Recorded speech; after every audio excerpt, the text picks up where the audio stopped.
So for anybody who doesn't know, this is Stalker from G Gundam Abridged doing a little guest spot here. This was easily the most complicated effect shot I had done up until this point. It was one of those deals where I had the idea and then had to go and figure out how to actually do it. For your trivia purposes, the chest hair comes from Austin Powers and the nipple comes from Peter Griffin. So, there you have it. That's how I spliced that together. I was quite happy with how it turned out. Was not sure whether I could make it work or not, but it doesn't really hold up if you look too closely at it, but it works well enough for the joke anyway. So here, I said how I wasn't particularly happy with how Episode 2 turned out, and so I was really unsure going into this whether I'd made a big mistake choosing Gantz at all, or whether I'd be able to make this work. Especially because it is so... Berserk obviously is a very dark show, but visually it still has, a very bright color palette, and it really wasn't that hard to make it work. Compared to, this stuff where it's, visually very dark, takes place mostly at night with all these blacks and reds and horrible gore, and all the characters, half the time have tears just streaming down their face. I mean, it's really disturbing, even compared to Berserk, so it was a real challenge to deal with. And I knew that music was going to be the key to really taking that atmosphere and turning it around. And I think that this is the first episode where I was really able to do that. Cue the chase music. With the Sonic the Hedgehog music, yay!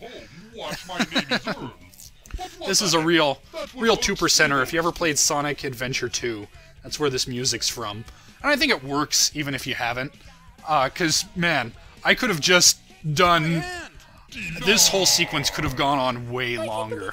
I really had to try and exercise some self-control to keep it as short as it was. I could just watch these guys running away from the Hulk alien to this music forever. The Green Onion alien is what he's actually called in the anime and manga. I could have... he was a fun character. It's a pity that he really only lasted one episode, because I really liked him in the original too, because, in the original you can't understand him at all. He speaks this alien language, but I always thought that was very interesting, that he very obviously isn't just a mindless brute, it seems like what he's saying is a language, and he's really trying to get something important across before he just snaps and starts killing everybody. So... and Kato tries to reason with him, and it just obviously doesn't work at all. So I thought that it would be fun to run with that, and, make him not a mindless brute at all. He speaks in stupid Hulk grammar, but what he's saying is very intelligent. He's clearly a very intelligent person, and yet, in my version at least, everybody treats him as though he is just a stupid mindless brute, which is just great. That seems likely. I brought the Matrix in here. Some people seem to think was a little overkill, but once again, your own opinion, whatever. I thought it was fucking awesome. Not to toot my own horn. Of course I think it's fucking awesome. If I didn't, I wouldn't have done it, but... but I love just cracking the fourth wall wide open there, and for some reason the people in the Matrix are watching the show and giving their commentary on it randomly. Sure, why not?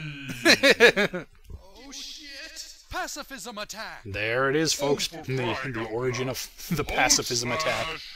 Which was really just a last minute, tossed in there. Like, yeah, he says something here. What should he say? Make it an oxymoron. Pacifism attack.